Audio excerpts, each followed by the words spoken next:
내가 여호와를 항상 송축하며 내 입술로 항상 주를 찬양하리이다.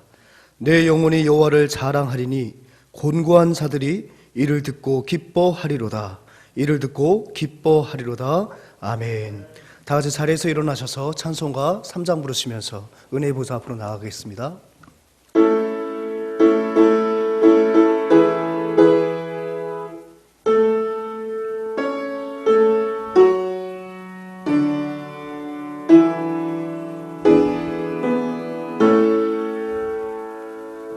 성부 성자와 성령 찬송과 영광 돌려보내세.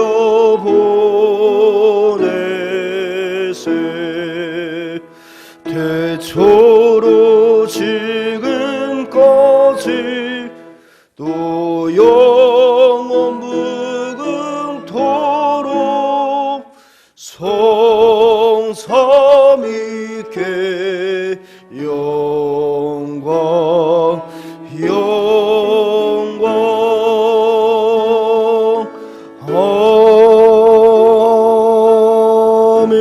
아멘. 표를 제창하겠습니다. 표 제창.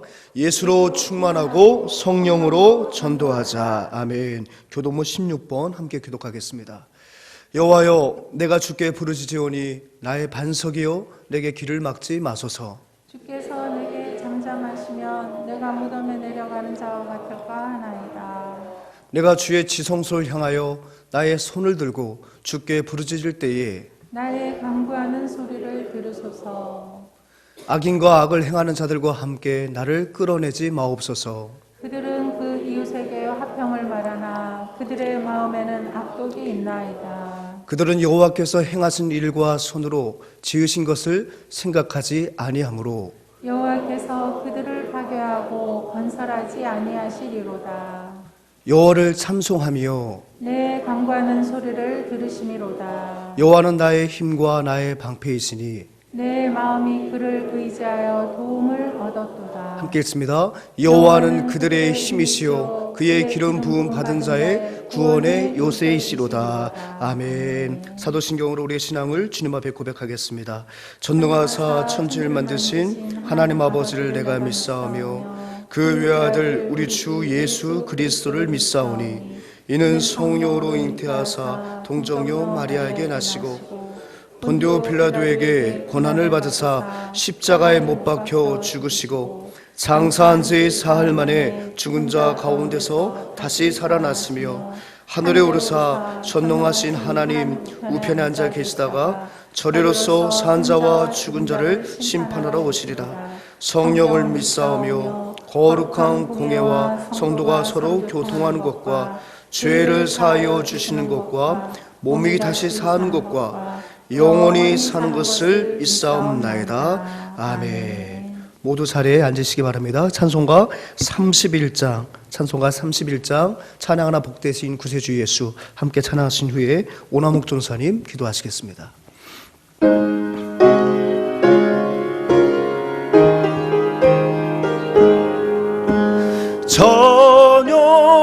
찬양하라 복되신 구세주 예수. 백성들아 사랑을 전하세. 경배하라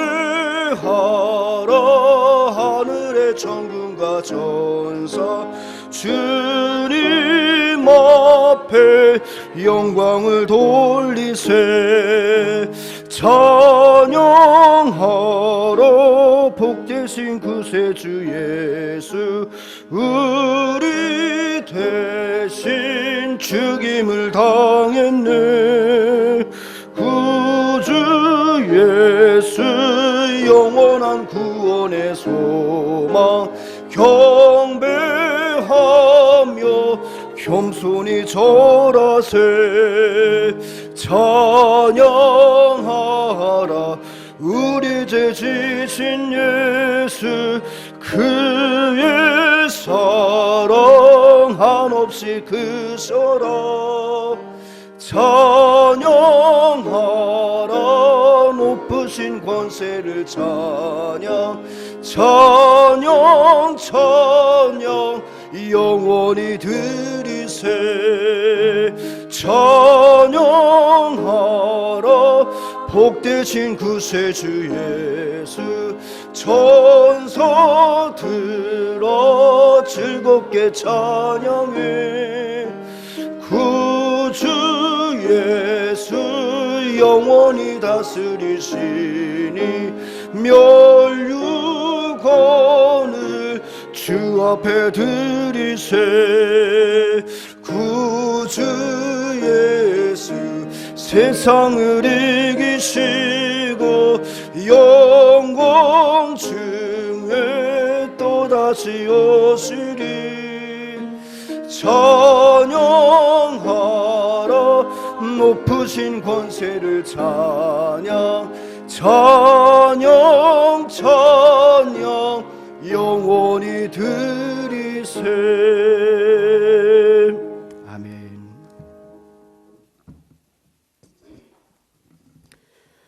고마우신 아버지 하나님, 은혜와 사랑을 감사합니다.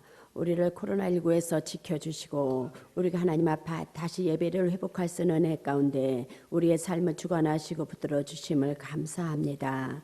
하나님 아버지, 세계가 어지럽고 혼란스럽고 우리나라도 어려운 시간이 지나갔지만 이제 다시는 하나님 아버지 어려움에 휘말리지 않도록 주님 도와주시옵시고 우리가 하나님 앞에 예배하는 시간에 회방받지 않도록 주님 인도하여 주시옵소서. 그동안 하나님을 많이 아버지 하나님이셔 사랑하고 더 가까이 하지 못한 부분도 아버지 우리가 하나님 앞에 더 힘써 열정을 갖고 이제 열심히 하나님을 섬겨가는 믿음의 생활을 회복하는 데 어려움이 없도록 주님 도와주시옵시고 이 자리에 나오지 못하는 시간 속에서도 우리 성도님들이 하나님을 사랑하는 은혜가 더 새로워지는 귀한 시간이 되도록 주님 도와주시고 오늘도 아버지 달려온 걸음걸음에 하나님의 은혜와 축복 가운데서 인도하여 주시옵시며 귀하신 목사님 선포되는 말씀 통해서 그 말씀의 권세와 능력을 더하시고 우리 갈급한 심령이 단비와 같은 은혜로 아버지 사모하는 심령의 생수 같은 은혜로 하나님 임하여지게 도와주시옵소서. 그 말씀과 감동의 아버지 감동의 말씀이 아버지 살아 움직이는 말씀으로 심령에 심어지게 하시며 우리의 삶에 열매 맺어가도록 주님 인도하여 주시옵소서. 더욱더 하나님 앞에 감사하며 나가는 우리의 삶의 열매 속에서 더 풍성한 하나님 열매가 맺혀져 가도록 주님 인도하여 주시고 우리가 또한 마지막 때에 영혼에 대한 관심을 갖고 사랑으로 전도하며 열매 맺어갈 수 있도록 주님 인도하여 주시옵소서. 그동안 하지 못한 것을 다시 한번 아버지 하나님이셔 힘을 얻고 열정을 갖고 나갈 수 있는 우리 주는 교회가 되도록 주님 인도하여 주시옵시고 예배의 시종을 주께서 주관하시고 영광 받아 주시옵소서. 주님 함께 하시고 도와주실 걸 믿고 감사하며 예수 그리스도의 이름 받들어 기도드리옵나이다. 아멘.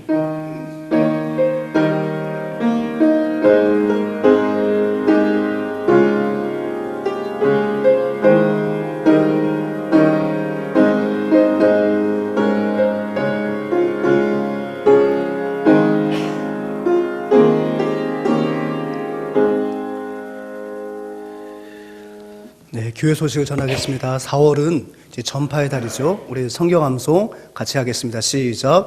여호와께 노래하여 그의 이름을 송축하며 그의 구원을 날마다 전파할지어다. 시편 96편 2절. 아멘. 4월 네 번째 주일, 4월의 마지막 주일 예배 오신 여러분들을 다시 한번 주님의 이름으로 환영합니다. 또한 가정에서 영상으로 예배 참여하신 모든 교우들을 주님의 이름으로 사랑합니다. 은총무한의 하나님께서 예배를 통해서 예배를 드리는 모든 교우들의 마음을 은혜의 봄동산으로 바꾸어 주시고 무한은총의 하나님의 은혜가 충만하게 임할 줄 믿습니다. 4월 예배 안내, 우리 교회는 정부의 사회적 거리두기 연장에 따라서 지역사회 교우들을 보호하기 위해서 주일 1부, 2부, 3부 예배와 수요 예배는 교회에서 정상적으로 예배를 드리고 있습니다. 여러분 잘 참고하시고요. 이후 코로나19가 잠잠해지고 정부 시책도 완화가 될 때까지 주간 교회 생활 및 각종 모임과 봉사는 잠정적으로 중단됨을 다시 한번 말씀드리겠습니다. 이제 5월 지나고 나면 아마 사회적 거리두기가 완화가 될 것 같은데 그와 함께 저희들이 또 목양서 판단에 따라서 모든 예배 재개 여부를 다시 한번 여러분들에게 말씀드리도록 하겠습니다. 여러분 예배 수칙은 잘 지키고 계시죠? 다 체온 측정하셨죠? 그리고 마스크 착용하시고 주보 놓인 자리가 여러분 앉는 자리입니다. 보시게 되면 안전한 거리를 두었기 때문에 여러분 안심하시고 찬양하시고 예배하실 수 있습니다. 적극적으로 참여해 주시고요. 또 주일 오후 예배 주보에 나가고 있습니다. 여러분 꼭 자녀들과 더불어서 예배를 드리시고 또 그 은혜로운 모습들을 함께 공유해 주셨으면 좋겠습니다. 저희가 많은 것을 잃은 것 같지만 이번에 코로나19로 인하여 잠시 예배가 조금 지장을 받고 있지만 이번 기회가 각 가정의 가정 예배가 회복되는 전화위복의 은혜가 있었으면 참 좋겠습니다. 여러분 그런 시간들로 함께 힘써 주셨으면 좋겠습니다. 계속해서 우리 우간다 카산타 선교센터의 또 아름다운 왕궁을 위해서 또 우리 파송받으신 우리 귀한 선교사님 참 어려운 그런 형편들 그것도 마찬가지를 생각합니다. 함께 더욱더 기도해 주셨으면 좋겠습니다. 전화번호 우리 성도님 바뀐 거 참고하시고 또 여러분들 잘 기억해 주셨다가 믿음의 교제가 있었으면 좋겠습니다. 찬송가 634장 봉헌 찬양 함께 부르겠습니다.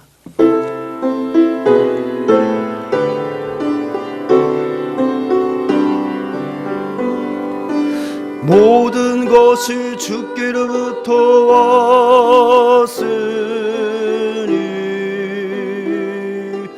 이 예물을 주께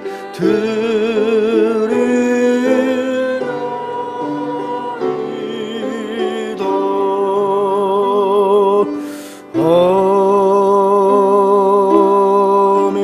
아멘. 범사에 감사드립니다. 범사에 감사합니다. 범사에 감사합니다. 우리 감사헌금 또 주일헌금 또 10의 1조 또 하나님께 올려드렸습니다. 참 좋으신 아버지 하나님, 우리의 모든 범사를 돌이켜보면 하나님의 은혜가 안 미친 곳이 전혀 없음을 주님 앞에 고백하지 않을 수 없습니다. 지난 한 주간도 우리 전사님께서 기도하신 대로 코로나19 바이러스로부터 우리 사랑하는 귀한 교우들을 보호하시고 사탄의 모든 영적 공격에도 하나님께서 승리케 하여 주셔서 이렇게 강건한 모습으로 주님 앞에 선 줄 믿습니다. 사는 날 동안에 불평이 사라지게 하시고 사는 날 동안에 늘 감사와 기쁨이 충만한 우리 주님교회 모든 교우들 될 수 있도록 함께하여 주옵소서. 참 좋으신 아버지 하나님, 하나님께 받은 은혜는 참으로 많지만 우리가 드릴 수 있는 것이 참으로 작기에 늘 주님 앞에 죄송스러운 마음으로 송구한 마음으로 이렇게 봉헌을 합니다. 하지만 주님이시여 이 예물 가운데 우리의 중심을 담았고 주님 사랑의 마음을 담았사오니 주께서 기쁘게 연락하여 주옵소서. 예수님의 이름으로 기도합니다. 아멘. 이 시간 우리 분이엘 찬양단 귀한 찬양 하나님께 올려드리겠습니다.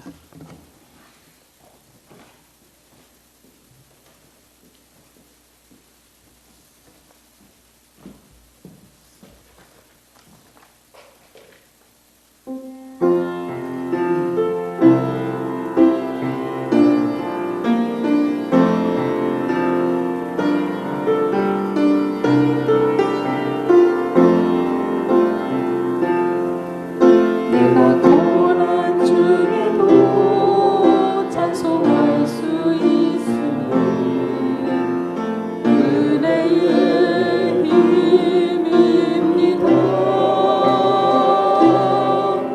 내가 실패했어도 감사할 수 있으니 은혜의 힘입니다. 나를 대적하는 자 사랑할 수 있음을 은혜의 힘입니다. 내게 고통 주는 자 품어줄 수 있음을 은혜의 힘입니다. 주님의 은혜가 내 안에 들어오면 나는 날마다 기뻐집니다. 은혜의 은혜가 더하여질수록 오직 주님만 바라봅니다.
염려가 사라집니다.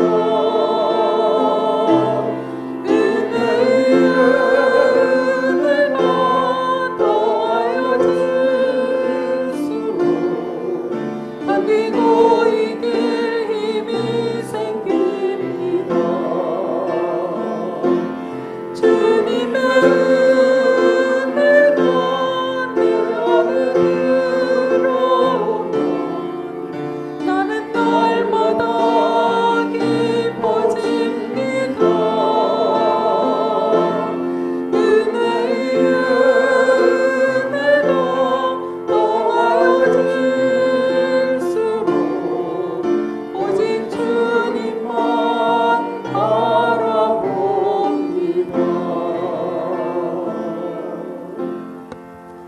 할렐루야. 찬양의 가사가 참 마음속에 와닿습니다. 가사를 한번 띄워줘서 같이 묵상하면서 들었더라면 참 좋았을 것을 하는 생각이 들 정도로 찬양의 가사가 모든 것을 은혜로 고백할 수 있는 귀한 찬양의 가사여서 참 좋았습니다. 또 모처럼 만에 또 3주 만에 우리 집사님과 함께 하시니까 2주 전도 좋았지만 더 은혜가 충만한 것 같습니다. 여러분 맞지요? 이 귀한 시간 이제 하나님 말씀 함께 나누겠습니다. 구약성경 이사야 58장 1절부터 12절까지 말씀입니다. 구약성경 이사야 58장 1절로 12절까지 말씀, 우리 한 절씩 이 아침 교독하겠습니다. 구약성경 1039면입니다. 크게 외치라, 목소리를 아끼지 말라.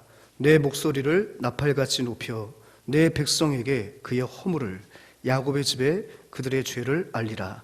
그들이 날마다 나를 찾아 나의 길 알기를 즐거워하니 마치 우미를 향하여 그의 하나님의 규례를 저버리지 아니하는 나라 같아서 의로운 판단을 내게 구하며 하나님과 가까이 하기를 즐거워하는도다. 우리가 금식하되 어찌하여 주께서 보지 아니하시오며 우리가 마음을 기롭게 하되 어찌하여 주께서 알아주지 아니하시나이까.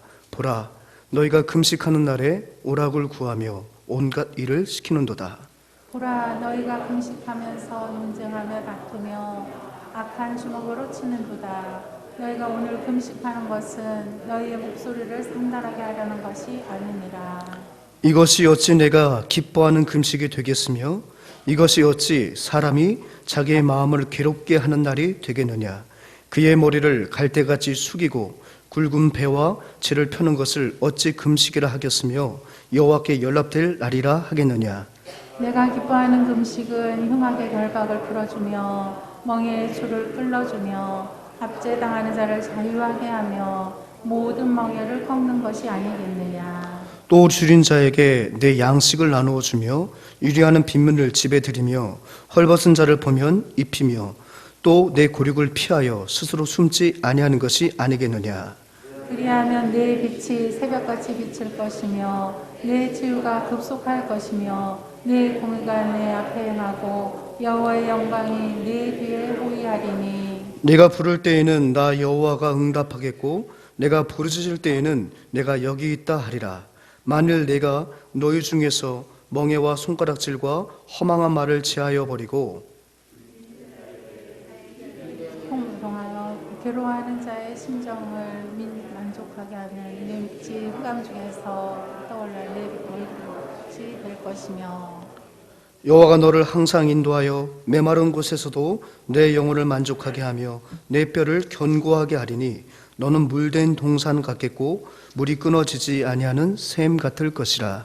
내게서 날 자들이 오래 황폐된 곳들을 다시 세울 것이며 너는 역대에 파괴된 기초를 쌓으리니 너를 이끌어 무너진 데를 보수하는 자라 할 것이며 귀를 수축하여 거할 곳이 되게 하는 자라 하리라. 아멘. 아멘.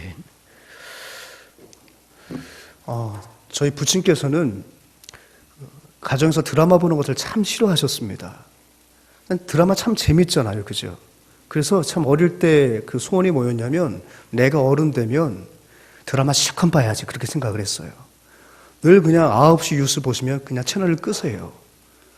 겨우 가족들이 보는 것은 무슨 뭐 국제 경기라든지 뭐 그런 경기는 함께 텔레비전을 시청할 수 있었지만 뭐 드라마, 오락물 이런 것들은 절대로 함께 보지 못하는 그런 프로그램이었습니다. 간혹 가다가 텔레비전을 뭐하러 샀나 할 정도로 참 어린 시절 아버님께 드라마를 금하셨어요. 어느 날 너무 좀 짜증이 나가지고 아버지한테 여쭤봤습니다. 아버지, 왜 우린 드라마 안 봐요? 다른 집들은 드라마 보면서 이야기도 하는데 우리는 시청률에 기여하자는 그런 집인 것 같습니다. 얘기를 했습니다. 그랬더니 아버님께서 이런 말씀을 하셨습니다. 남의 집 이야기를 왜 우리 안방에서 봐야 되냐? 그 남의 집 이야기를 왜 우리 안방에서 봐야 되는 거예요? 우리 집은 이렇게 화목한데 남의 집 이혼하는 거 왜 우리 집 안방에서 봐야 되며? 우리 집이 이렇게 건강한데 남의 집 사기당해서 비참하게 사는 거, 서로 원망하는 거, 그거 왜 우리 집 안방에서 봐야 되냐? 그 아버지가 생각할 때는 그 남의 집 이야기를 우리 안방에서 볼 때 별로 영적으로 유익한 것 같지 않아. 차라리 그 시간에 좀 더 성경 보고 책 보고 하는 게 훨씬 유익하느니라 이렇게 얘기하시는 거예요. 경건에 도움이 안 된다는 거예요. 뭐 할 수가 없죠. 그래서 할 수 없이 뭐 성경을 보다가 갑자기 제가 깨닫게 된 것이 하나 있었어요. 그게 뭐였냐면 성경도 남의 집 이야기더라고요.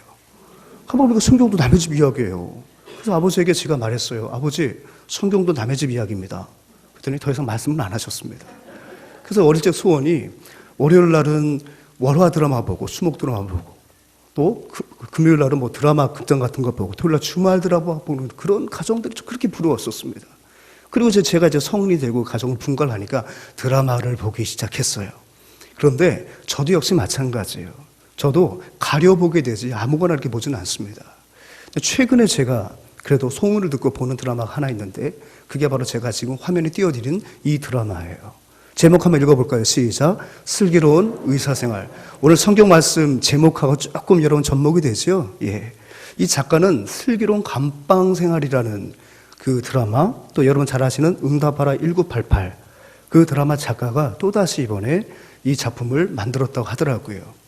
근데 제가 이 드라마를 참 즐겁게 보는 건 뭐냐면 이 드라마는 흔히 의학 드라마에서 볼 수 있는 그런 갈등 구조가 보이질 않아요. 지금까지 우리가 보아왔던, 안방에서 보아왔던 의사들이 출연하는 그 드라마의 단골 모티브는 바로 뭐냐면 예를 들어서 과장을 둔, 그 과에 과장을 두고 누가 그 과장이 될 것인가에 대해서 어떤 권력의 암투, 또 병원장의 환자의 어떤 안위보다는 병원의 이익만을 위해서 병원을 경영할 때 양심 있는 의사들과의 그 갈등, 이것이 주로 의학 드라마를 구성하는 하나의 주요 모티브였어요. 근데 사실은 이것이 이렇게 방영된다고 할 때 역시 그런 내용이겠지. 얼마 전에 뭐 낭만 다투도 끝났는데 이걸 뭘 또 하나 그런 생각을 가졌었거든요. 그래서 안 봤어요. 근데 이제 우리 딸들이 이제 아빠를 설득하려면 뭐 뭔가 좀 당연한 좀 건전한 그 내용들이 있어야 된다는 걸 파악을 해가지고 이거 1회분이 지나고 난 다음에 시청자의 평가를 저한테 가져와서 이거는 아버지가 보면 참 좋아할 것 같다고 해서 같이 보고 했는데 참 좋았어요. 의대생 5명이거든요. 근데 각자를 뜯어보게 되면 화려한 면도 있지만 참 아픔들이 있는 각자의 생활이에요. 뭐 제가 굳이 뭐 남의 집 이야기를 하지는 않겠습니다. 뭐 가정에 여러 가지 아픔들이 있습니다. 이 5명이 다. 화려하지만 그 이면에는 혼자 겪어야 할, 견뎌낼 인생의 무게가 있단 말이에요. 근데 이 5 청년은 그 인생의 무게에 함몰당하지 않아요. 서로가 우정을 나누면서 그 아픔을 함께 나눕니다. 무엇보다도 감사한 건 뭐냐면 그 아픔에 함몰당하여 자신의 사명을 그르치는 것이 아니라 그럼에도 불구하고 환우 한 사람 한 사람을 대하는 그 마음들이 참 귀해요. 저는 우리 대한민국 의사들이 다 그런 의사가 될 거라 믿습니다. 정말 아이 하나 고쳐주기 위해서도 그 환자가 약을 거부하게 되면 그 환자의 아픔을 어루만져주면서 먼저 마음을 치료하려고 노력하는 이 젊은 의사들의 이야기가 참 밝게 만듭니다. 그러면서 한번 생각해 봤습니다.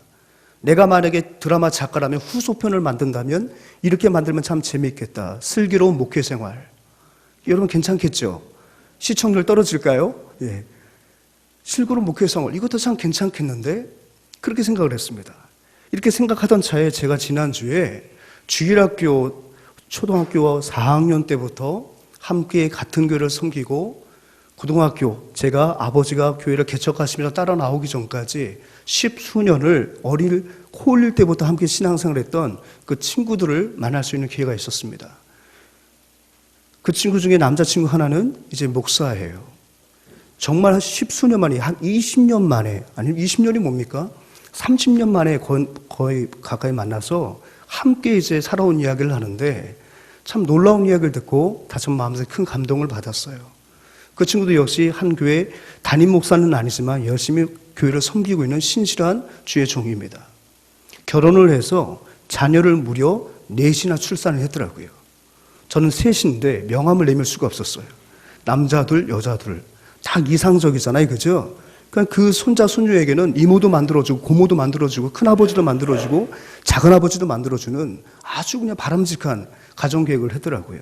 근데 요는 뭐냐면 불과 1년 전에 그렇게 아이 넷을 정말 길러내면서 두 부부가 신실하게 살고 있는데 청천벽력 같던 소식이 들려진 거예요. 젊디 젊은 사모님이 직장암 판정을 받은 거예요. 그래서 지난해까지 수술을 하고 항암 치료까지, 바로 전주까지, 마지막 항암 치료까지 마쳤다는 얘기를 들었습니다. 참 너무 가슴이 아프더라고요. 야, 그 자녀 내 또 다 어린데 그 사모님이 그 자녀 양육하고 또 목회하고 어떻게 그 과정들을 견뎌냈냐. 그 얘기를 했더니 진짜 오늘 우리 권사님, 집사님 그 찬양에 가서 와닿는 게 뭐냐면 하나님의 은혜다. 정말 하나님의 그 과정은 너무너무 힘들었지만 진짜 하나님의 은혜였어. 근데 너무 감사한 것은 그 어린아이조차도 다 제 역할을 하더라. 큰아들은 큰아들답게, 막내마저도 엄마가 아프다고 생각하니까 이 막내마저도 제 역할을 하는데 그게 참 감사했어. 목회는 목회도 더 열심히 하게 되더라고. 그 얘기 듣다 보니까요, 참 제 마음속에 감흥이 있었어요. 그러면서 다시 한번 떠오르게 됐습니다. 그래, 이게 바로 슬기로운 신앙생활이야. 이게 바로 슬기로운 목회생활이야. 슬기로운 목회생활이 무엇이겠습니까? 다른 거 없어요. 오늘 말씀의 주제와도 동일해요. 모든 어떤 어려움이 온다 할지라도 내가 하나님의 거룩한 백성을 잊지 않고 그 백성답게 그 고난을 마주하고 이겨내는 것, 그게 바로 슬기로운 신앙생활이요. 그게 바로 슬기로운 목회생활이요. 그게 바로 여러분들의 적용한다면 슬기로운 직장생활이 될 줄 믿습니다. 오늘 본문의 말씀은 어떤 신앙이 과연, 그렇다면 우리가 오늘 본문 말씀을 통해서 정말 슬기로운 신앙생활이 되기 위해서는 우리가 사는 날 동안에 우리를 한번 우리 인생을 반추해보고 누군가 우리의 인생을 보고 먼 훗날 심판대 앞에 섰을 때에 하나님께서 아무개 권사야, 아무개 집사야, 넌 정말 슬기로운 신앙생활을 참 잘하다 왔어. 이런 평가를 듣기 위해서 우리가 견지해야 할, 우리가 갖추어야 할, 우리가 놓치지 말아야 할 슬기로운 신앙생활을 위해서 반드시 우리가 붙들어야 할 그 요소가 무엇인지 오늘 말씀을 통해서 한번 우리가 살펴봤으면 좋겠습니다. 첫 번째는 바로 뭐냐면 은혜의 선순환을 유지하는 것이 바로 뭐예요? 슬기로운 신앙생활이라는 거예요. 한번 읽어보겠습니다. 시작. 은혜의 선순환을 유지하는 것이 바로 뭐라고요? 슬기로운 신앙생활이 될 수 있다는 거예요. 여러분, 은혜의 선순환이 뭐예요? 하나님께서 우리에게 은혜를 주시면 그 은혜가 이탈하는 것이 아니라 그 주신 은혜대로 우리 인생들이 계속해서 흘러가는 것을 말하는 거예요. 그러니까 여러분 보십시오. 이 은혜의 선순환의 이 출발점은 무엇이 출발점이 되어야 돼요? 먼저 우리에게 내려주신 하나님의 은혜로서 은혜의 선순환이 시작이 되는 거예요. 여러분 성경을 보십시오. 오늘 창세기부터 이사야까지만 한번 우리가 살펴보더라도 하나님께서 이스라엘 백성들을 얼마나 사랑하셨는지를 우리가 어렵지 않게 수많은 구절을 통해서 우리를 향하신 그 하나님의 마음이 신약까지 갈 필요도 없어요. 창세기부터 이사야 여기까지 우리가 성경 읽어봐도 하나님이 자신의 백성들을 얼마나 사랑하셨는지를 우리가 쉽게 찾아볼 수 있는데 그 가운데 대표적인 구절 몇 구절만 한번 같이 읽어봤으면 좋겠습니다. 여러분 신명기 4장 34절 말씀 같이 한번 읽어봅니다. 시작. 어떤 신이 와서 시험과 이적과 기사와 전쟁과 강한 손과 편팔과 크게 두려운 일로 한 민족을 다른 민족에게서 인도하여 낸 일이 있느냐? 이는 다 너희 하나님 여호와께서 애굽에서 너희를 위하여 너희 목전에서 행하신 일이라. 아멘. 하나님이 지금 모세에게 말씀하시고 모세가 지금 우리가 지난주에 살펴봤던 것처럼 아라바 광야에 모여있는 광야에서 태어난 그 출애굽 2세대들에게 한결같은 하나님의 은혜, 그 은혜를 지금 선포하는 가운데 이 말씀이 있는 거예요. 어떤 신이 와서 세상에 많고 많은 신들을 너희들이 참으로 많이 만들어냈는데, 민족마다 종족마다 신들이 참으로 많은데 어떤 신이 과연 너희 가운데 친히 임하여서 여러 어떤 시험과 이적과 기사와 전쟁을 통해 강한 손과 편파를 통해서 다른 신들을 굴복시키고 다른 민족들을 굴복시키고 자신의 민족을 구원해낸 그 신이 과연 너희들의 기억 속에, 너희들이 살아가고 있는 이 실 역사 속에 과연 있더냐? 무엇을 말씀하십니까? 애굽의 여러 신들을 꺾어버리시고 그 이스라엘 백성들을 구원해내신 여호와 하나님의 그 놀라운 능력을 통해서 보여주신 그 사랑, 그것을 지금 이야기하고 있는 것입니다. 어떤 신이 과연 강한 권능으로 자신의 백성들을 구원해낸 적이 있느냐? 그러시면서 또 이사야에서는 하나님께서 우리를 얼마나 사랑하시는지, 우리에게 부어주신 그 사랑 가운데 자신이 친히 하나님께서 이스라엘의 아버지가 되어주셨다는 말씀을 하세요. 여러분, 이사야 1장 2절 상반절 말씀 같이 있습니다. 시작. 하늘이여 들으라, 땅이여 귀를 기울이라. 여호와께서 말씀하시기를 내가 자식을 양육하는, 지금 말하고 내가 자식을 양육하였다. 여기서 내가는 누구예요? 이사야입니까? 아니요. 여기서 내가는 여호와 하나님이에요.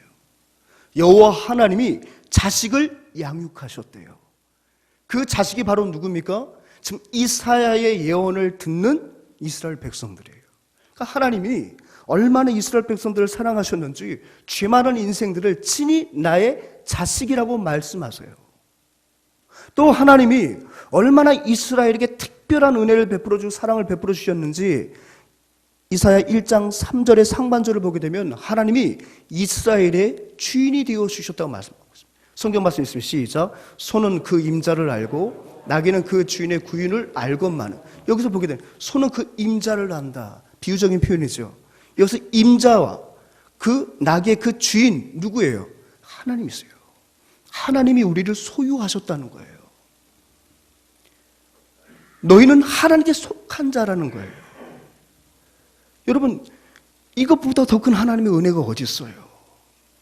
강하신 능력으로 어떤 민족도 그 민족을 넘볼 수 없도록 우리 하나님께 강하게 지켜주시고 건져내어 주시고, 그런 다음에 그들을 자녀 삼아 주시고 그들의 인생의 주인이 되어 주시는 그 한결같으신 그 하나님의 은혜를 계속해서 이야기를 하고 있습니다.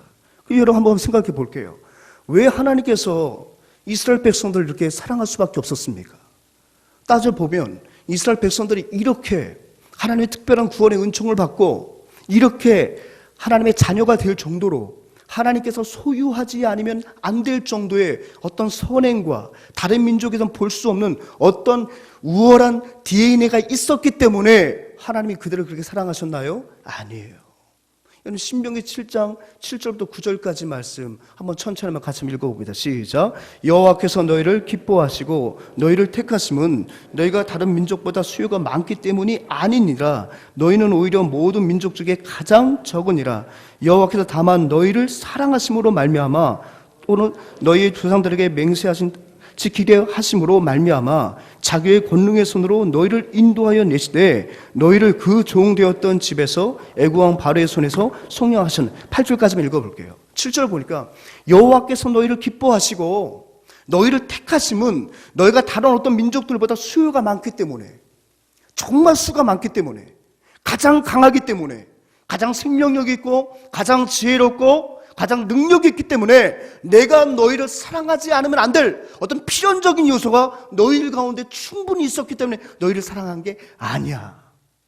내가 너의 주인이 되어주고 너의 아버지가 되어주고 너의 특별한 구원자가 될 수밖에 없었던 것은 너희를 향한 나의 사랑이야. 아멘. 사랑이라는 거예요.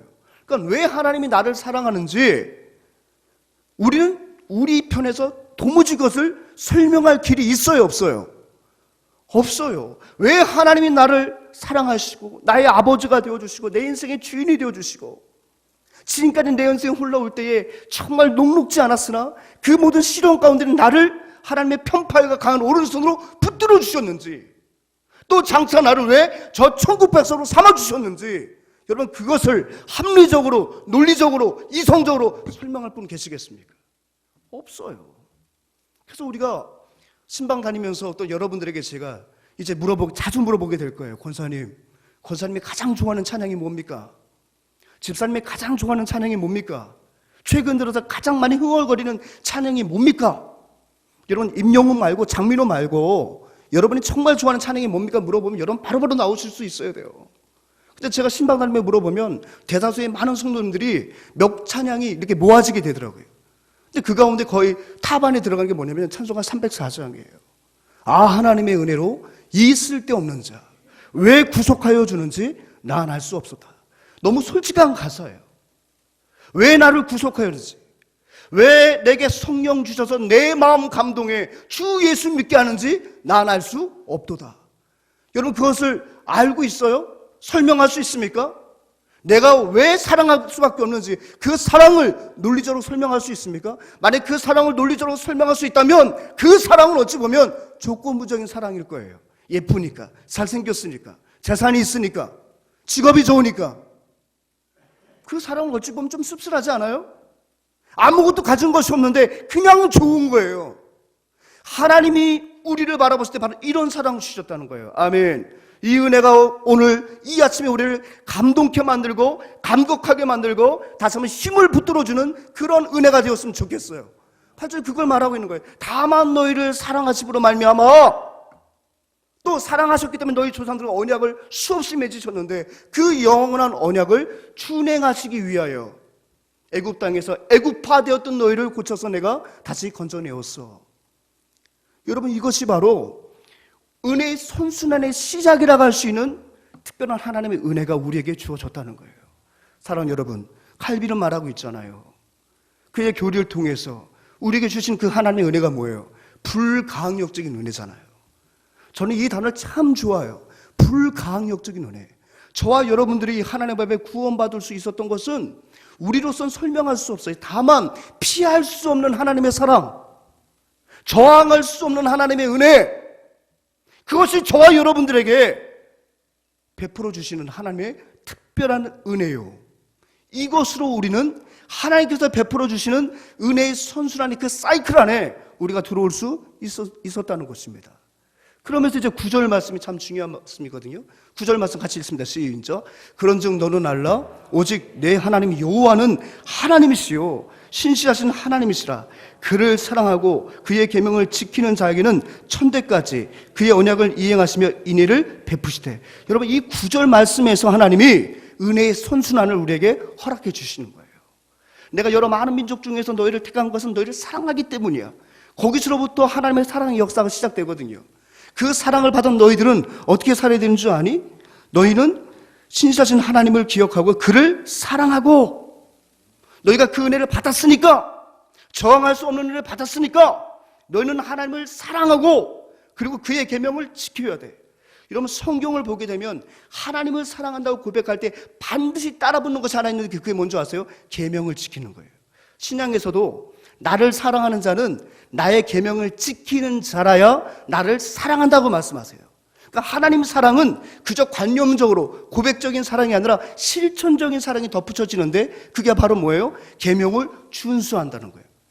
자, 하나님의 은혜 앞에, 불가항력적인 은혜 앞에 우리가 반응할 수 있는 것은 그 하나님을 사랑하고 그 하나님의 말씀을, 그 하나님의 계명을 지키는 것으로 화답하는 것입니다.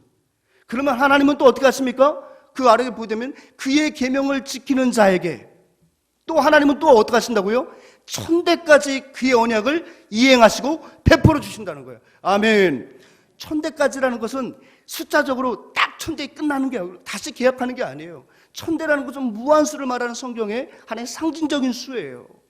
즉 하나님의 사랑을 베풀어 주시면 그 사람에 감복하여 감동하여 더 하나님을 사랑하고 그 하나님의 말씀과 그 하나님의 계명을 또 지키면 하나님 그것을 또 보시고 또 천대까지 하나님의 은혜를 베풀어 주시면 또 백성들은 또 감사하여 하나님 앞에 사랑을 고백하고 율법을 준수하면 또 하나님의 은혜를 베풀어 주시고, 이것이 바로 무엇입니까? 은혜의 선순환이라는 거예요. 이 은혜의 사이클이 우리의 신앙생활 가운데 있다는 것이 바로 슬기로운 신앙생활에 가장 필요한 전제적인 조건이라는 거예요. 사랑하는 여러분, 이런 은혜의 선순환이 여러분들의 삶을 운행하는 하나의 동력이 되고 있습니까? 아멘. 그럼 뭐 더 설교 끝나도 되는 거예요, 여러분. 근데 대답을 안 하시니까 계속 설교를 하는 거예요. 대답을 안 하셨으니까. 아멘 하셨으면 기도하겠습니다 할 수도 있었어요. 그런가? 조금 미심쩍어 보이니까 여러분들에게 그 사랑이 있다는 것은 보여드리고 싶네요. 근데 여러분 보십시오. 성경에서 하나님과 인간 간의 그 갈등은 항상 이 선순환이 깨어짐으로 갈등이 시작되는 거예요. 앞서 말씀드린 대로 이 선순환이 가능하기 위해서는 하나님의 사랑은 늘 우리에게 한결같이 임하시거든요. 이런 미워하는 준비를 한결같이 부어주신단 말이에요. 그럼 우리는 그것에 대한 특별한 합당한 반응을 보여야 되는데 그 반응이 결여되었을 때 그 선순환이 깨어지는 거예요. 여러분, 그 반응이 어떻게 결여되었는지 한번 볼까요? 이사야 1장 2절 하반절 말씀 같이 읽습니다. 시작. 그들이 나를 거역하였도다. 그 앞에는 뭐라고요? 내가 너의 아버지가 돼서 자식으로 여기고 사랑을 베풀어 줬는데 막상 그들은 나를 어떻게 했다고요? 거역했다는 거예요. 그 거역이 바로 은하의 선순환을 깨트리는 거예요. 또 1장 3절부터 하반절부터 4절까지 말씀 같이 읽습니다. 시작. 이스라엘은 알지 못하고 나의 백성은 깨닫지 못하는도다 하였다. 슬프다. 범죄한 나라요, 허물진 백성이요, 행악의 종자요, 행위가 부패한 자식이로다. 그들이 여호와를 버리며 이스라엘의 거룩하신 일을 만울히 여겨 멀리하고 물러갔도다. 무엇을 말하? 한마디로 말하면 하나님의 엄청난 은혜를 너희를 자식으로 여기고 너희들을 소유하여서 한과 같은 은혜를 부어주었는데 너희들이 들어오는 이런 반응은 하나님을 사랑하고 그 계명을 준수하는 이런 신실한 모습으로 의 은혜의 선순환 앞에 너희들이 그것을 가동을 시켰어야 되는데 너희는 오히려 어떻게 했다고요? 하나님을 배역했다는 거예요. 특별히 여러분 4절 보게 되면 그 이스라엘 백성들에 대해서 특별히 오늘 본문의 배경이 되는 그 이사야 시대의 유다 백성과 북이스라엘 백성들을 향해서 하신 말씀이 뭐라고요?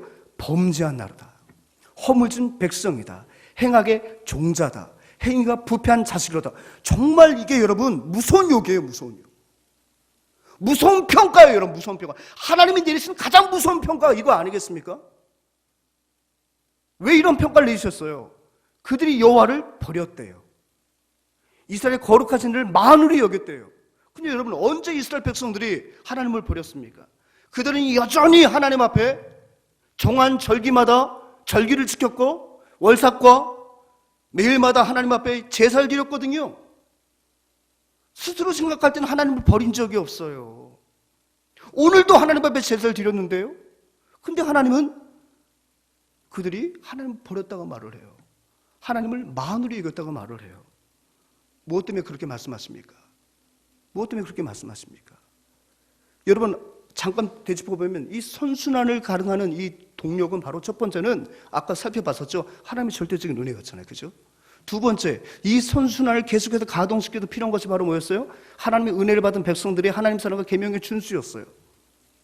그런데 이사야 시대의 백성들의 모습은 겉으로 볼 때에는 이 선순환의 동력의 선결 조건이라고 할 수 있는 두 번째 이 동력을 충실히 감당한 것처럼 보였단 말이에요. 근데 하나님의 평가는 달랐단 말이에요. 바로 이것 때문에 하나님은 아까 전에 말씀하신 대로 그들을 패역한 족속으로 나를 기만하였다고 평가하시는 거예요. 여러분 10절과 11절 말씀 같이 한번 읽어봅니다. 시작.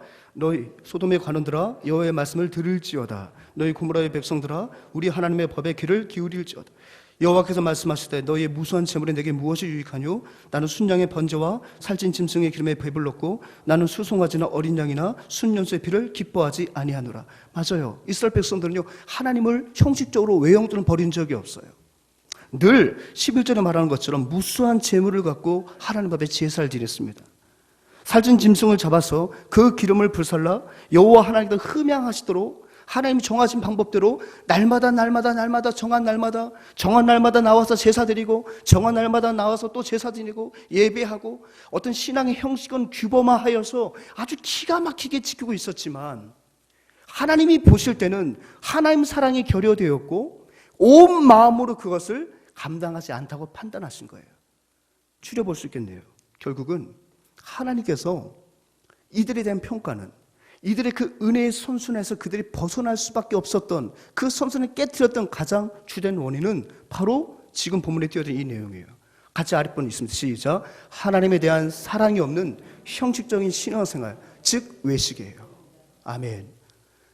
하나님에 대한 진정성이 결여된 신앙의 무수히 많은 신앙 행위들, 정말 하나님의 사랑을 담아낼 수 없는 우리의 삶의 어떤 내용 없는 그런 삶의 모습들, 껍데기만 있는 그런 모습들, 이런 어떤 외식이 바로 은혜의 사이클을 깨트리는 주된 원인이 되었다는 사실입니다.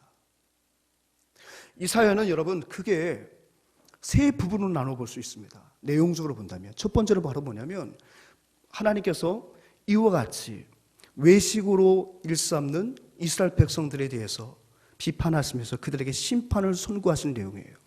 두 번째 내용은 뭐냐면, 두 번째 출애굽, 제2의 출애굽이라고 할 수 있는, 결국 그 결과 그들을 포로, 멸망 속의 포로 생활을 보내지만 하나님은 하나님이 정한 때에 다시금 그들을 돌아오시게 하시겠다. 마치 애굽에서 그들이 출애굽을 하는 것처럼 제2의 출애굽, 바벨론에서, 바사에서 너를 건져내리라. 그 내용이 이사야 후반부를 채우고 있어요. 그리고 그것이 이제 종말론적인 관점에서 그것을 통해서 이제 하나님 나라가 구현되는 이스라엘의 어떤 미래를 말씀하신 그 내용이 바로 이사야를 채우고 있는 주된 내용입니다. 그러니까 앞 전반부, 특별히 이제 장수를 훈화한다면 1장부터 39장까지는 가식으로 일삼는 이스라엘 백성들의 그 표리부동한 모습을 하나님이 심판하신다는 거예요. 천대까지 은혜는커녕 이제 너희들은 70년 포로 생활을 할 수밖에 없다. 북쪽은 아수르의 멸망을 당하고 너희는 유다의 바벨론에 의해서 멸망을 당할 수밖에 없다는 내용이 1장부터 39장까지 내용이고요. 또 40장 이하부터 끝까지가 바로 무엇입니까? 그럼에도 불구하고 40장 이후로부터는 그들을 정한 때에 돌아오게 만들고 하나님이 함께 하시는 예루살렘의 미래, 이스라엘의 미래를 말씀하시는 것이 40장 이후의 얘기거든요. 그러니까 전반부에 하나님이 그들 가운데 은혜의 동력을 깨뜨렸던 외식 중에 가장 대명사였던 그 제사, 하나님의 사랑이 결여된 그 제사가 너희 가운데 한결같이 임할 수밖에 없는 그 은혜의 선들을 깨뜨렸다고 말씀하시고, 이제 같은 맥락에서 오늘 58장에서는 이제 어떤 내용으로 다시 한번 이스라엘 백성들, 이제 포로 생활을 마치고 와서 또 다시 너희들을 올무로 빠뜨리고 은혜의 선들을 깨뜨릴 수 있는 그 요소가 무엇인지에 대해서 오늘 하나님은 본문을 통해서 말씀하신다는 얘기예요. 그러니까 전반부에 마음이 결여된 제사를 통해서 그들의 은혜의 선전의 깨트림을 비판하셨다면, 이제 후반부 오늘 58장에서는 또 다른 그들이 내세우던 신앙 한 행위에 대해서 말씀하시고, 그 행위가 하나님과의 그 관계에서 은혜의 선전을 깨트릴 수 있는 하나의 위험 요소가 될 수 있다는 것을 말씀하시고, 그것의 정신과 가치를 바로 회복해야 이후에 너희 가운데 은혜의 선순환이 너희들의 모든 미래를 채워갈 것이라는 내용이 바로 오늘 본문의 내용이죠. 여러분, 오늘 1절과 2절 말씀 같이 한번 읽습니다. 시작. 크게 외치라. 목소리를 아끼지 말라. 내 목소리를 나팔같이 높여 내 백성의 그들의 허물을, 야곱의 집에 그들의 죄를 알리라. 그들이 날마다 나를 찾아 나의 길을 알기를 즐거워함이 마치 공의를 행하여 그의 하나님의 규례를 저버리지 아니하는 나라 같아서 의로운 판단을 내게 구하며 하나님과 가까이 하기를 즐거워하는도다. 1절 보니까 하나님이 이사야에게 말씀하시는 거예요. 이사야야, 너 하나도 가감하지 말고 확실하게 외쳐. 뭘 외치느냐? 바로 그들의 허물에 대해서, 그들의 죄에 대해서 다시 한번 그들에게 이야기를 해야 돼. 그래서 2절을 보게 되면 2절 내용이 굉장히 긍정적인 것 같잖아요. 그들이 날마다 나를 찾고 나의 길 알기를 즐거워하고 마치 공의를 행하여 그 하나님의 규례를 저버리지 아니하는 나라같이 보이지만, 실상은 그들이 겉으로는 그들이 즐겨하는 어떤 행위를 통해서 마치 나의 공의를 구하고 하나님의 사랑을 갈급해야 하는 것처럼 보이지만 실제는 그렇지 않아. 그러니까 너희들은 바로 이런 또 외식을 일삼는 이스라엘 백성들 죄에 대해서 너는 또 선포해야 돼. 어떤 것 때문에 주님께서 이렇게 말씀하십니까? 3절입니다. 3절 같이 있습니다. 시작. 우리가 금식하되 어찌하여 주께서 보지 아니하시오며 우리가 마음을 괴롭게 하되 어찌하여 주께서 알아주지 아니하시나이까. 보라, 너희가 금식하는 날에 오락을 구하며 온갖 일을 시키는도다. 이사야 1장에서는 무수히 많은 재물을 통해서 그들이 은혜의 선순환에 여전히 그들이 무임승차하려고 했어요. 근데 하나님께서 그것을 비판하셨어요. 너희들이 마음은 내게서 멀기 때문에 그 하나님의 관계가 깨어져서 결국은 하나님은 그들을 70년 포로 생활을 허용할 수밖에 없었어요. 근데 그 포로 생활을 마치고 돌아와서도 여전히 또 너희들이 이번에는 그 외식적인 신앙생활 가운데 가장 대표적이었던 금식의 문제를 들면서 또다시 너희들 이와 같이 내용이 없는 형식만을 가지고 하나님의 기만하려 한다면 너희들과의 그 은혜의 선순환을 또 깨질 수밖에 없는 거야. 그런데 그들이 갖고 있었던 그 금식에 대한 마음을 비판했습니다. 유대인들에게 있어서 가장 경건의 척도는 바로 뭐냐면 말 그대로 절기와 제사를 잘 지내는 것도 물론 중요하고 두 번째가 뭡니까? 일주일에 한 번씩 금식하는 거였어요. 그 금식이 마치 경건의 표상이었어요. 그래서 여러분 예수님 시대에도 그 예루살렘 성전 앞에 손을 두고 기도했던 그 바리새인들을 저는 일주일에 한 번씩 금식하고 그 금식하는 것을 긴 옷을 입고 다니면서 금식하는 것 그것이 마치 경건의 모양처럼 보였거든요. 이사야 시대도 마찬가지였어요. 그들이 금식을 하면서 이렇게 있다는 거예요. 하나님 내가 금식했는데 왜 나한테 은혜를 안 주세요? 내가 금식했는데 내가 금식함으로 내 몸을 괴롭게 하고 있는데 왜 주께서 안 알아주세요? 이스라엘 백성들은 어떤 형식적인 신앙생활을 통해서 자신의 어떤 유익을 구하고 마치 그것이 요술방망이처럼 내가 금식만 하면 내가 제사 한번 드리면 내가 그냥 오늘 예배당 가서 회개 한번 하면 나의 모든 죄는 사함받을 수밖에 없고 내가 금식하면 구하고 뗐으면 하나님 주실 수밖에 없어. 하나님과의 우리의 관계를 너무 이렇게 기계적으로 규정하시고 자신의 일상의 삶을 돌아보지 아니하고 그 행위만 초점을 맞춰서 여전히 외식을 일삼고 있다는 거죠. 심지어는 그 금식을 하면서도 자신의 주변에 있는 많은 사람들을 핍박하고 압제하는 그런 부분들이 있었다는 거예요. 그 경건 생활이 삶의 신앙으로 이어지지 못한 그 괴리감들 이것이 또다시 은혜의 선순환으로부터 그들을 벗어나게 만들었다는 거죠. 여러분 4절과 5절은 지금 그들의 그 금식에 대해서 주님이 아주 신랄하게 비판하신 겁니다. 보라 너희가 금식하면서 논쟁하고 싸워요. 악한 주먹으로 서로 치고요. 또 금식하는 그 목적이 너희 목소리를 하나님께 일방적으로 전달하려고 그렇게 너희들은 지금 금식하고 있다는 거예요. 너희들이 경건한 모든 그 경건한 생활의 목적이 바로 이렇다는 거예요. 또 5절 보니까 이것이 어찌 내가 기뻐하는 금식이 되겠냐. 너희들이 이렇게 내용 없는 금식을 하면 내가 그걸 받을 줄 아니? 내가 그걸 어떻게 받겠니? 그러니까 은혜의 선순이 깨질 수밖에 없다는 거예요.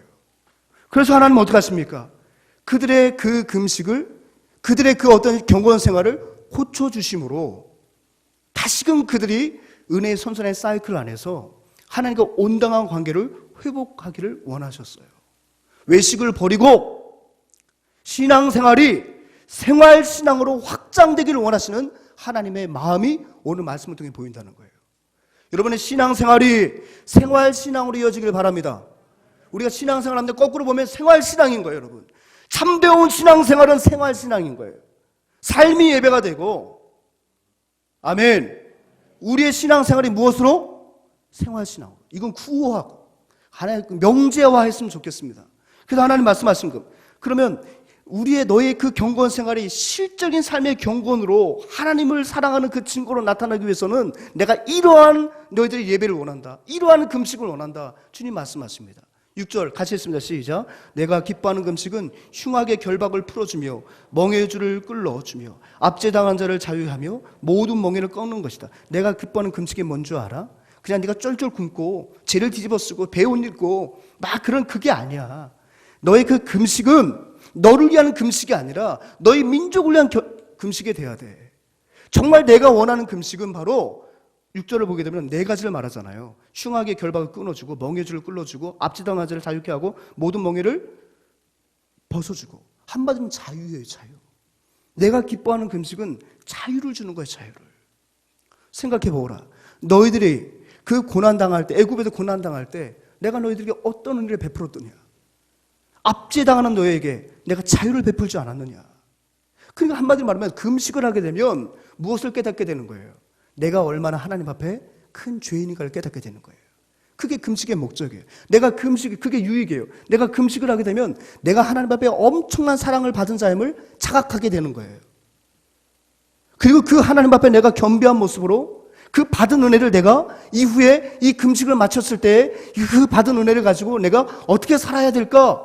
그래서 그 하나님의 계명과 준수를 다시 한번 영적으로 되짚어 보며 내게 허락하신 참된 자유를 나의 삶의 현장 속에서 아직도 매여 있는 많은 사람들에게 내가 그 자유, 그 은혜를 선포해야지. 이게 바로 하나님께서 우리에게 주시는 금식의 목적이라는 거예요.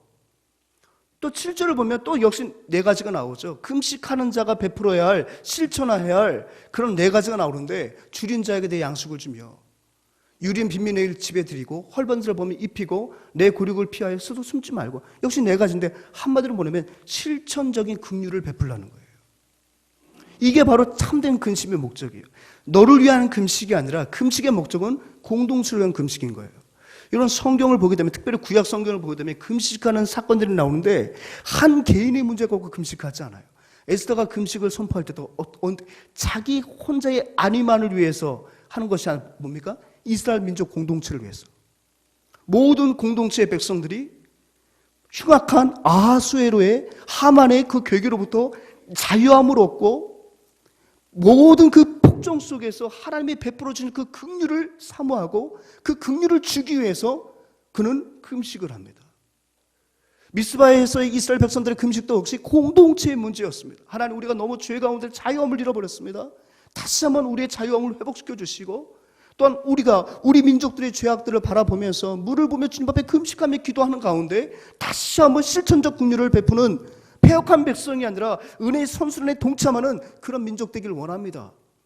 구약시대의 대규모의 금식들은 자신의 어떤 기도 제목을 놓고 한 금식이 아니었어요.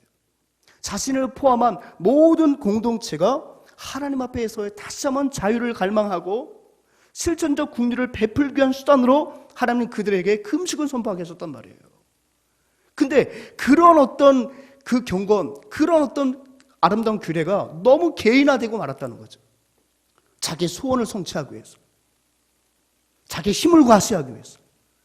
그래서 하나님은 그것이, 그 외식이, 이전에 그 제사의 외식이, 포로기 이후에는 앞으로는 그 금식의 외식이 은혜의 선순환을 깨트리는 하나의 통력이 될 수 있기 때문에 이것을 바로 잡으라는 거예요.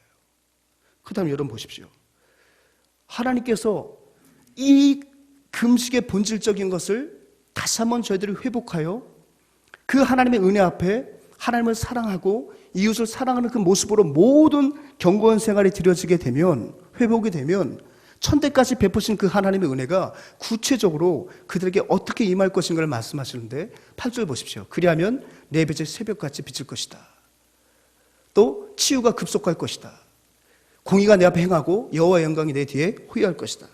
이와 같이 하나님을 사랑하고 하지만 그 산에 감복하여 정말 마음을 다하여 계명을 준수하면 하나님께서 또다시 그들에게 은혜를 베풀어 주는데, 그들을 어떻게 하시겠다고요? 빛으로 만들어 주시겠다는, 또 치유해 주시겠대요. 어떻게 하신다고요? 또 우리를 인도하시고 보호해 주신다는 거예요. 특별히 인도하고 보호하신다고 할 때는 뭐라고 말씀하십니까? 내가 내 뒤를 호위해 주시겠다. 할렐루야. 네가 정말로 하나님의 마음 담아여 예배하고 마음 담아여 금식하여 정말 하나님 사랑하는 그 계명을 온전히 너희들이 지키면 나는 너희들에게 은혜를 베풀어 주신데 너희를 새벽빛같이 할 거야. 여러분, 그 새벽빛이 얼마나 우리에게 기다려주신 빛입니까? 새벽빛은요, 가장 어둡고 추운 그 어둠을 몰아내고 그 비어진 곳에 채워주는 것이 바로 그 밝은 빛이 새벽빛이거든요. 내가 너희를 그와 같이 존귀하게 사용하시겠다는 거예요. 누군가에게 새벽빛이 되게 하시겠다는 거예요. 또 너희를 고쳐주겠다는 거예요. 치유해주겠다는 거예요. 모든 아픔에서 치유해주겠다는 거예요. 세 번째 뭐라고요? 너희를 인도하고 보호해주겠다는 거예요. 내가 너희를 호위해주시겠다고 말씀하십니다. 앞서 행하시며 또 뒤에서는 너희를 침노하는, 마치 뒤에서 치는 그 아모리족 아말렉을 주님께서 멸하셨던 것처럼 내가 너희들의 호위무사가 되어 주겠다 말씀하십니다. 그리고 뭐라고요? 동행해 주시겠다는 거예요. 제가 이거 설명을 했죠. 치유해 주시고 남을 배려하는 삶으로, 세 번째 인도하시고 보호하시고, 네 번째 동행해 주십니다. 근데 여러분 보십시오. 이 주님께서 동행해 주실 때 특별히 부어주신 그 은혜가 참 좋은 은혜잖아요. 뭐라고 합니까? 하나님께서 동행하시면 어떻게 하시겠다고요? 너를 메마른 곳에서도, 하나님이 우리와 함께 하시면 어떤 역사가 일어납니까? 메마른 곳에서도 우리가 만족을 누릴 수 있다고 말씀하십니다. 아멘. 여러분, 성경 말씀 한번 같이 읽어봤으면 좋겠습니다. 오늘 본문의 말씀이잖아요. 12절 말씀. 11절, 여호와가 너를 항상 인도하여 메마른 곳에서도 내 영혼을 만족하게 하며. 하나님이 우리와 동행하시면서 함께 하시면 우리의 모든 메마른 상황도 하나님께서 만족으로 채워주실 줄 믿습니다. 어떤 사건이 떠올라요? 광야 40년이 이랬다는 거예요. 하나님이 앞서 행하시고 3일길을 앞서 행하시고 그들의 뒤에서 호위하시며 그들의 후미를 치는 그 이방 민족들을 쳐내시면서 그들을 전후방으로 보호하셨어요. 그랬더니 그 광야 가운데서도 그들은 반석어쳐도 물을 얻을 수 있었고 아침에는 만나로 또 메추라기로 그들은 세상 그 누구도 보지 못했던 은혜를 날마다 목도하며 만족한 삶을 살 수밖에 없었다는 거죠. 마치 하나님이 동행하신 자는 그것을 이미지화한다면 어떤 이미지로 그려볼 수 있다는 거예요? 마치 물된 동산 같은 그런 은혜를 베풀어 주신다는 거예요. 여러분 물된 동산 참 좋아하시죠? 우리가 물된 동산의 복을 굉장히 원하잖아요. 물된 동산이 뭐예요? 여러분 천수답은 너무너무 답답해요. 위로부터 비가 내리지 않으면 그의 농사를 망칠 수밖에 없어요. 근데 물된 동산은 항상 물이 있다는 거예요. 항상 물이 있다는 거예요. 제 고향은 충청남도 당진군 송악입니다. 근데 여기가 1979년 이전만 하더라도 천수답이었어요.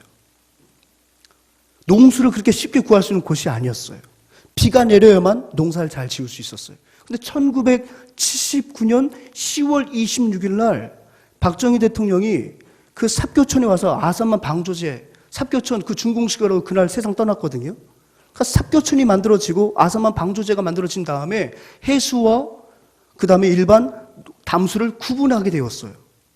그러니까 그 덕분에 그 삽교촌의 그 싱싱한 아주 그 생명력 있는 물이 우리 집 앞마당까지 농수를 통해서 늘 공급이 되는 거예요.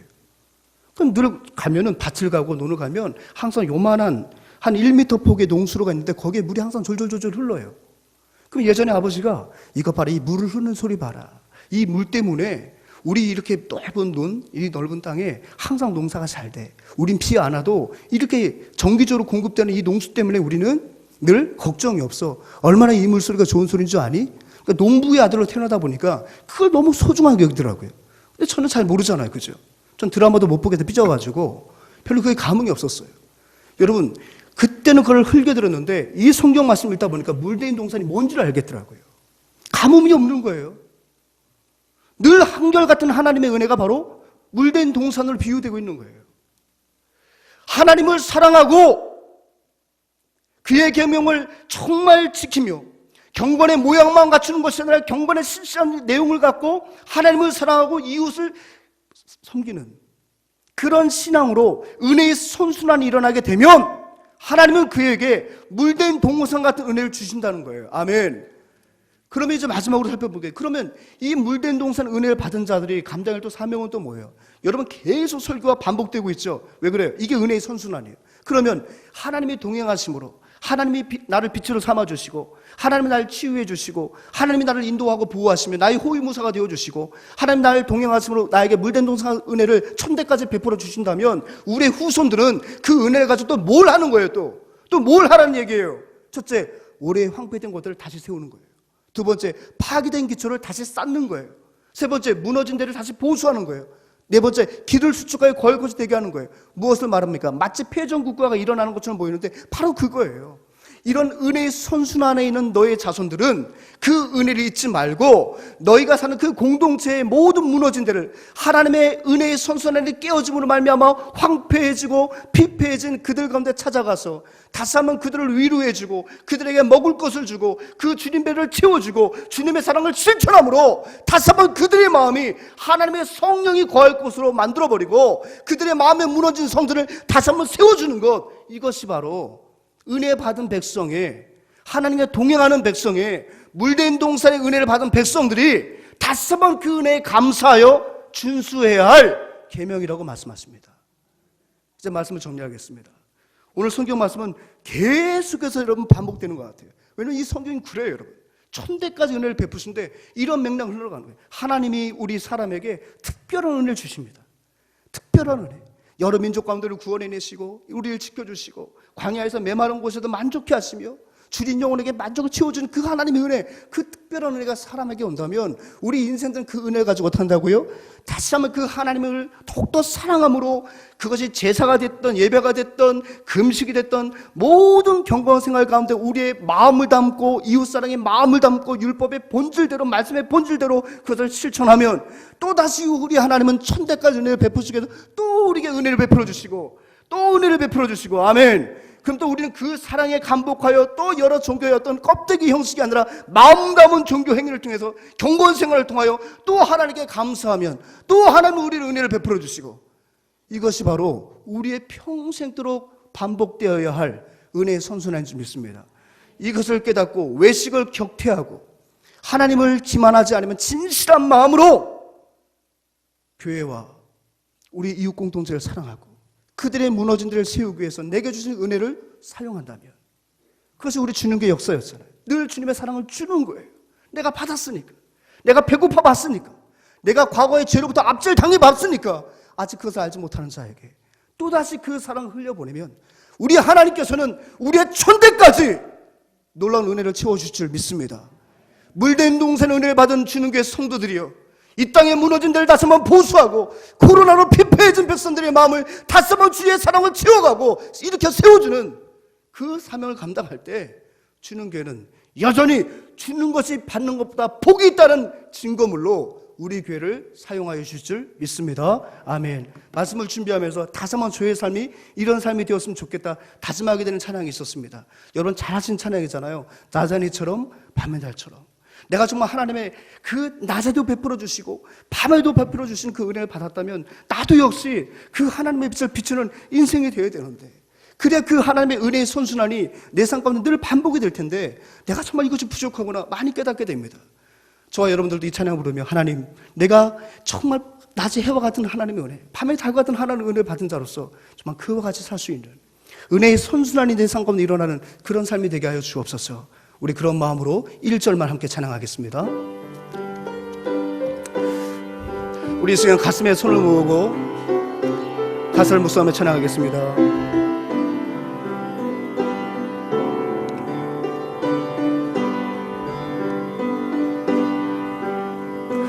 낮엔 해처럼 밤엔 달처럼 그렇게 살 순 없을까 욕심도 없이 얻은 세상 비추어 온전히 남을 위해 살듯이 나의 일생에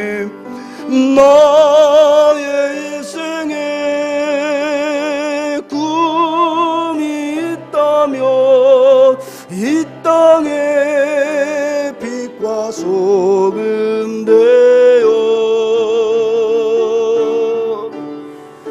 가난한 영혼 지친 영혼을 주님께 인도하고